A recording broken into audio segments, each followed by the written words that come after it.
Hola amigos, ¿qué tal? Soy Nacho Rodríguez, hoy es 26 de junio del 2024 y tenemos noticias muy importantes de último minuto. Lo primero que vamos a hablar es que han reabierto un caso en Andorra, que involucra, así es, al expresidente favorito de nuestro país, el más odiado, Carlos Salinas de Gortari. No es un viejo caso refritado, es un nuevo caso que hoy curiosamente han destapado. Vamos a hablar de cómo la Suprema Corte se encuentra en total caos, divididos, peleados entre ellos. Han hecho 3 bandos que se van a enfrentar en los próximos días en la Cámara de Diputados. Y también hoy Xóchitl Gálvez llegó al Senado y presentó pues una iniciativa en contra del presidente, creyendo que tiene los suficientes votos para aprobarla. Y vamos a arrancar. El día de hoy aparece en el diario El País este reporte sumamente preocupante que podría explicar el regreso de la represión de Carlos Salinas de Gortari a la escena pública. Que Andorra, este país, principado que se encuentra en la frontera entre España y Francia, investiga un nuevo caso de blanqueo, o sea, de lavado de dinero, que salpica al abogado de Peña Nieto, Juan Collado, y a un sobrino del expresidente Carlos Salinas de Gortari. ¿Cómo la ven? Se llama la Operación Monterrey. Ese se llama la investigación. Y ha abierto una nueva vía de agua judicial en Andorra que salpica a 2 nombres conectados al PRI. Indaga un presunto delito de blanqueo de capitales que afecta a Juan Ramón Collado, el famoso abogado de Salinas, que ahorita acuérdense que se encuentra en prisión domiciliaria.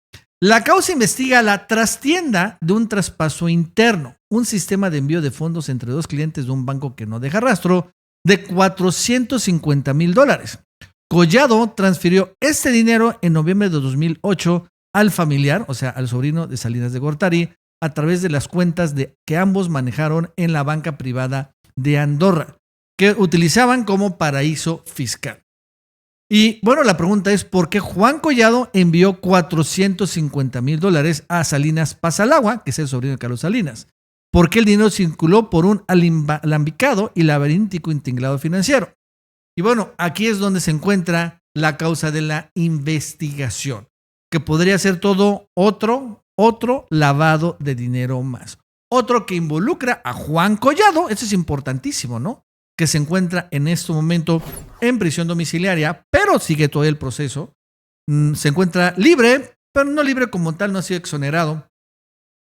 Y claro, a él y uno de los familiares del expresidente Carlos Salinas de Gortari, alguien que yo no había escuchado, pero que, bueno, también coincide con el cambio de gobierno en este momento, con la reactivación también de estos casos, porque estos casos entre 2019 y 2020 fueron muy populares. Cada nada había más información de Andorra que salía en torno a Juan Collado y bueno, a un montón de clientes que tenía. Se nota que Juan Collado utilizó a Andorra pues como el paraíso fiscal de todos sus clientes. O sea, es claro y evidente.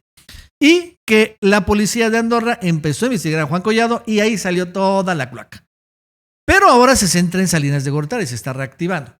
Y eso es interesante porque también acuérdense que el día de ayer reaparece y circuló una foto muy viral que se viralizó bastante donde Carlos Salinas de Gortari reaparece en España. Y hoy, fíjense, sale una columna en donde supuestamente Carlos Salinas de Gortari está caminando de lo más tranquilo en España, pero igual es una estrategia mediática muy interesante del expresidente priista. Que es una columna que escribe hoy Mario Maldonado. Dice, la reunión con Salinas y los expresidentes en Madrid. Bien, vean esto, es que me sorprende muchísimo. La verdad es que cómo nos quieren engañar. El 18 de junio de 2023 me reuní brevemente con Salinas en Madrid. Fue en un pequeño restaurante llamado Nimú por la zona de Recoletos. Un amigo me invitó a tomar un café y cuando llegué, ¿qué creen? El expresidente de México y su hijo Emiliano Salinas, el de NXIBM, por cierto, platicaban tranquilamente. Aún en esa zona en Madrid, donde viven y pasean muchos mexicanos, ambos pasaron prácticamente inadvertidos. Como estamos hablando que Madrid es una ciudad con un montón de mexicanos, como si nadie conociera a Salinas de Gortari. Como si en este momento de la historia de la humanidad nadie tuviera una cámara fotográfica en un teléfono a su disposición.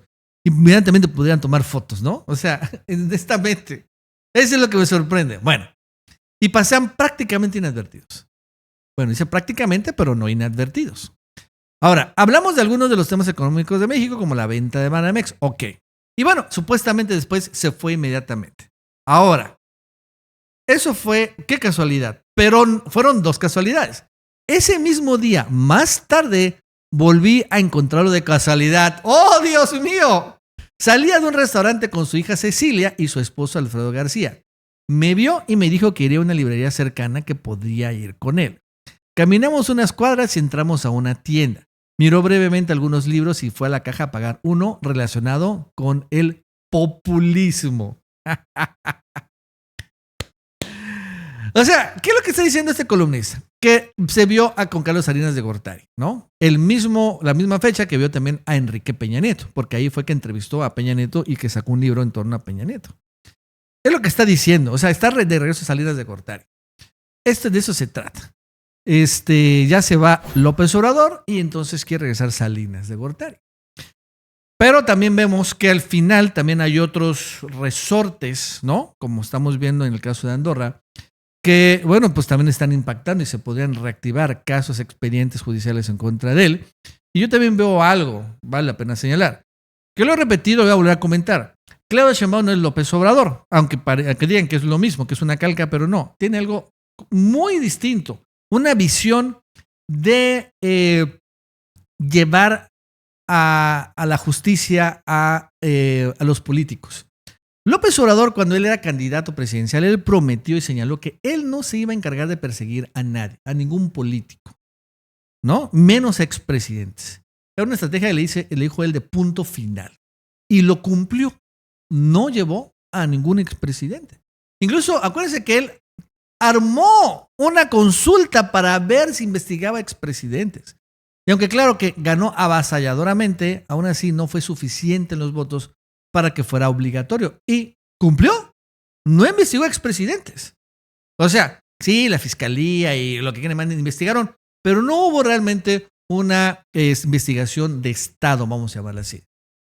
Claudia Sheinbaum es totalmente distinta. Cuando él estuvo en la jefatura de gobierno,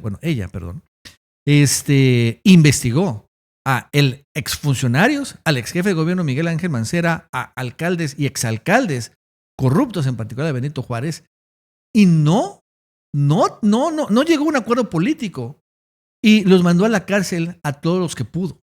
Entonces, ahora que viene Claudia Sheinbaum y que hay una exigencia ciudadana nacional de esos 36 millones de votos que votaron a favor de ella, es que también metan a la cárcel a los expresidentes. O sea, todos y cada uno de ellos también quiere ir a la cárcel, cuando menos a uno. Pues Sheinbaum tiene esto. Y creo que Salinas se lo huele y por eso quiere regresar. Bueno, en otro tema, ayer salieron a manifestarse magistrados, jueces y algunos trabajadores del Poder Judicial. No todos. Y empezaron finalmente a hablar en contra de la reforma del Poder Judicial. Vamos a escucharlo.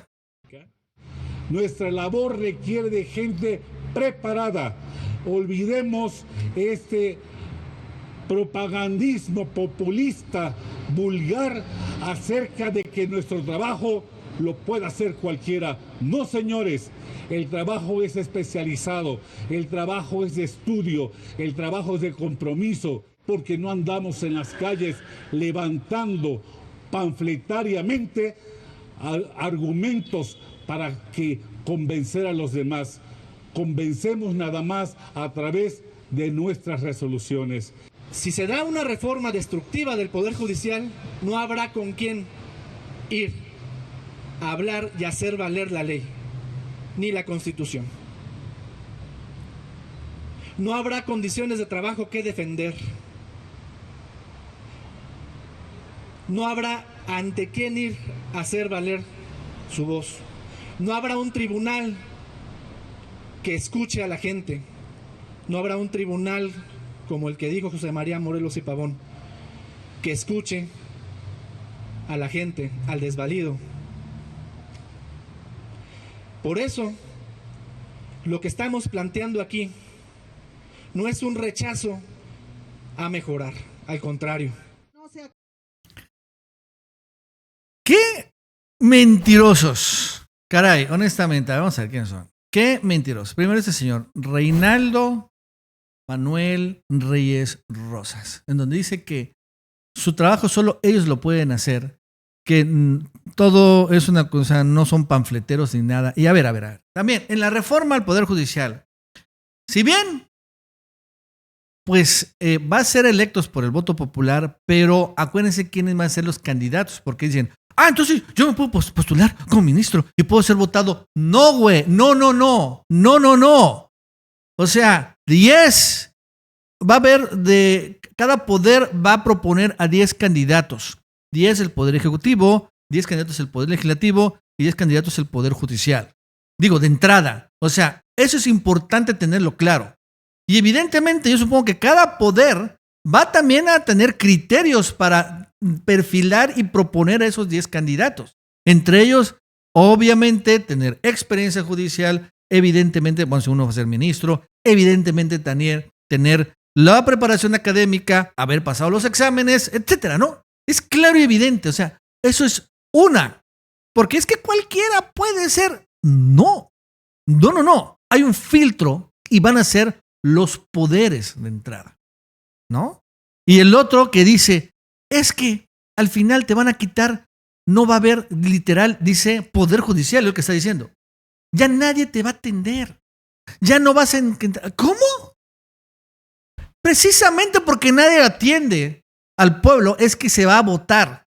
Precisamente porque esta persona que está vestido con un traje que se nota que es muy caro, ¿se notan? O sea, ese traje vale decenas de miles de pesos. Y que dice que él atiende al pueblo. Bueno, pues precisamente por él se va a votar. Si él es bueno, va a ser reelecto. Pero si no, por un tubo, ¿no? Claro, todos ellos, pues sí, es que va a ser una enorme limpia, como incluso se habla mucho del cedillazo. Pero el cedillazo fue una limpia nada más de los ministros de la Corte. Ahora va a ser una limpia de todos. Ministros, magistrados electorales, magistrados de circuito, jueces de distrito. Más o menos más de 2,000 cargos se van a ir.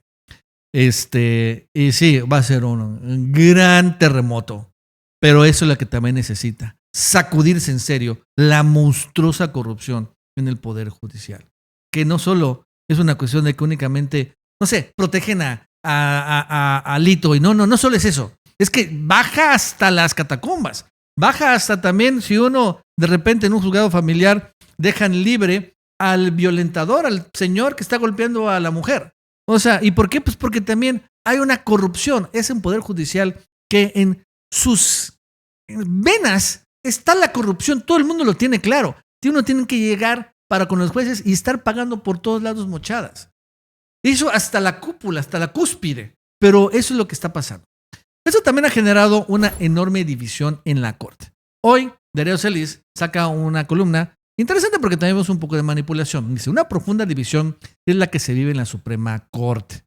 Hay una asociación privada ya se acordó aceptar invitación de la Junta de Coordinación Política para asistir al Parlamento Abierto y posicionar postura respecto a la reforma al Poder Judicial. Irán los 11 ministros y cada uno hablará 5 minutos. La ministra presidenta fue incapaz de conseguir una postura uniforme en el Pleno. Y es que dice, hay 3 bloques perfectamente alineados.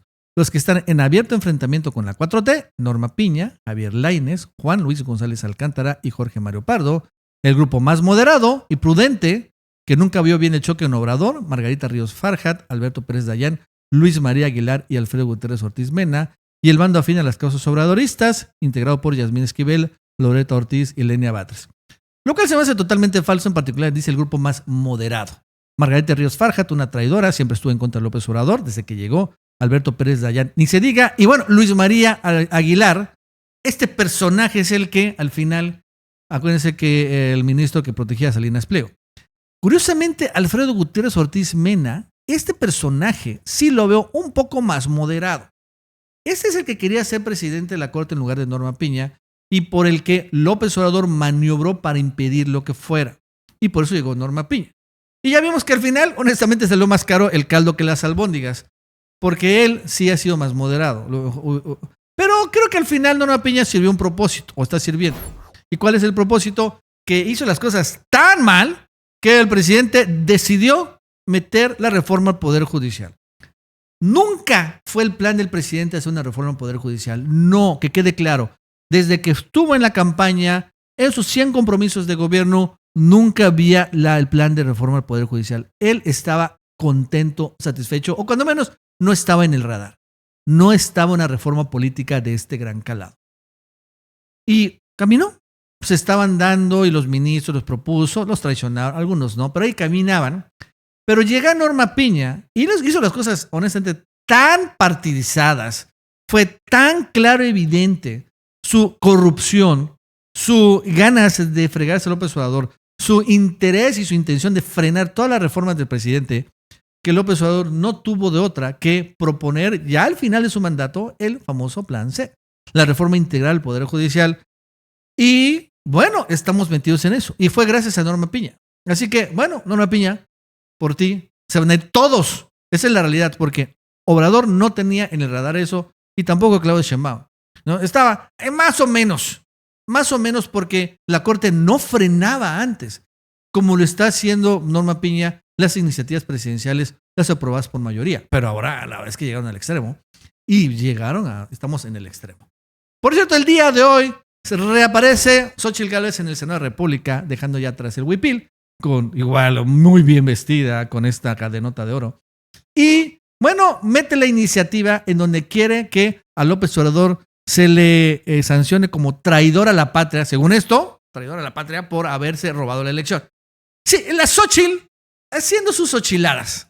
Durante o después de un proceso electoral federal, realice alguna de las conductas siguientes. 1. Use o permite el uso de los recursos públicos, bienes, fondos, servicios o beneficios relacionados con la administración pública con la finalidad de iniciar en el electorado, con la finalidad de incidir en el electorado para posicionar a una persona candidata, aspirante a candidata, partido político o coalición. 2. Usa o permita el uso de los recursos públicos, bienes, fondos, servicios o beneficios relacionados con la administración pública con la finalidad de incidir en el electorado para denostar, atacar, injuriar o difamar a una persona precandidata, aspirante a candidata, partido político o coalición. 3. Ejerza por cualquier medio violencia política de género en contra de una persona precandidata, aspirante a candidata, partido político o coalición con la finalidad de incidir en el electorado. Y 4, vulnere por cualquier medio los principios de equidad, imparcialidad y neutralidad electoral. Además, se propone adicionar un artículo 5 bis a la Ley General de Materia de Delitos Electorales para posibilitar la aplicación de las sanciones del Código Penal Federal en los casos de delitos cometidos por las personas titulares del Poder Ejecutivo Federal. Lo anterior es posible toda vez que la reforma del año 2021 en materia de fuero posibilitó juzgar y sancionar por traición a la patria hechos de corrupción, delitos electorales y cualquier otro delito por el que podrá ser enjuiciado cualquier ciudadana o ciudadano. Este es el contenido de esta iniciativa de ley que inscribí a través del grupo parlamentario el día de ayer, y lo que pretende pues, es que se sancione. Hay 2 sentencias ya del tribunal, una de violencia política en razón de género hacia mi persona. Por supuesto que he impugnado el hecho de que no se le sanciona al presidente. O sea, mete una ley, Xóchitl, específicamente para decir que Obrador es traidor a la patria. ¿Por qué? Pues porque usó las mañaneras para sacar sus contratos. Es una ley hecha con el hígado. Es una ley hecha, una iniciativa más bien dicho, hecha con un ánimo de revanchismo absurdo y sin sentido. Y además es algo que, o sea, no sé cómo honestamente los panistas en este caso, le dan la cancha a Xóchitl para hacer estos papelones. O sea, nada más es una ley ¿para qué? Bueno, una iniciativa de ley para que aparezca en los medios nacionales. Quiere Xóchitl meter a Obrador a la cárcel como traidor a la patria. Digo, está bien que haya una ley, y ya existe, la impulsó López Obrador, de que si un presidente se entromete en la elección va a la cárcel, ¿no? Sí, eso ya está aprobado. Pero ese es de fraude, ¿no? Delitos electorales. Eso ya está aprobado por el presidente de la República. Tampoco tiene fuero constitucional. Pero esto es totalmente absurdo y sin sentido, ¿no? La gana de Xóchitl de seguir siendo relevante. ¿Qué es lo que le está pasando? ¿No? Ya se terminó la campaña. y ya nadie la pela. Y bueno, ahora está en un plan de que es que todavía quiero hacer, si no haciendo show, maroma, circo, teatro, para que me sigan pelando y vean que yo soy muy fregona y hace acá y las fotos y eso se quedó como que adicta a ese tipo de cosas, ¿no? Y ya es que lo cierto es que no se da cuenta que es un cero a la izquierda. Ya Xochitl, ya por favor, vete a vender gelatinas. Honestamente ya, México ya no te quieren, cuando menos en este momento. Bueno amigos, eso es todo. Hasta luego.